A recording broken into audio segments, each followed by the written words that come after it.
రాష్ట్రంలో టీడీపీ ప్రభుత్వం రావాలని, చంద్రబాబు ముఖ్యమంత్రి కావాలని, పోతరపట్టు ఎమ్మెల్యేగా మురళీమోహన్ గెలవాలని మొక్కుకున్నామని, తమ మొక్కులు తీరినందుకు చిత్తూరు జిల్లా బంగారుపాలెం మండల కేంద్రంలోని మొగిలివారిపల్లి పంచాయతీకి చెందిన టీడీపీ నాయకులు, మొగిలిలో వెలిసిన శ్రీ కామాక్షి సమేత మొగిలీశ్వర స్వామికి, పలంనేరు జాతీయ రహదారి పక్కన వెలిసిన శ్రీ ఆంజనేయ స్వామికి, గంగవరం మండలం కీలపట్టలో వెలిసిన కోనేటి రాయస్వామికి తమ మొక్కులను సోమవారం మధ్యాహ్నం 12 గంటలకు ఇచ్చుకున్నారు.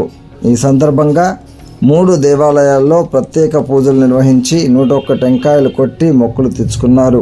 చంద్రబాబు ముఖ్యమంత్రి అయినందుకు పెన్నసాని సోమశేఖర్ నాయుడు కుమారులు యశ్వంత్, హేమంతులు అన్నదాన కార్యక్రమాన్ని చేపట్టారు. ఈ కార్యక్రమంలో నాయకులు ధనంజయ నాయుడు, కృష్ణమన్ నాయుడు, సుబ్రహ్మణ్యం నాయుడు, శివ, బాబు నాయుడు, శంకర, నటరాజ, గాండపల్లి విజయ్, దుర్గాపతి నాయుడు, జీడి నాయుడు, పెరుమాళ్ నాయుడు, రామానాయుడు, గోపి, వినాయకపురం గోపి, లోకేష్, తులసిరాం, బాలసుబ్రహ్మణ్యం, జగదీష్ నాయుడు, కోదండనాయుడు, గుణశేఖర్, మొగిలివారిపల్లి యూత్, బలిజపల్లి చిట్టి, మహేష్, గాంధీ, గోపాల్, బాబు నాయుడు, వేమన్న, బాలరాజు, భాస్కర్ నాయుడు, శంకర్ రాయల్, జయంతి, సుబ్రహ్మణ్యం, జనార్దన్, ఏకాంబరం నాయుడు, మునిరాజులు తదితరులు పాల్గొన్నారు.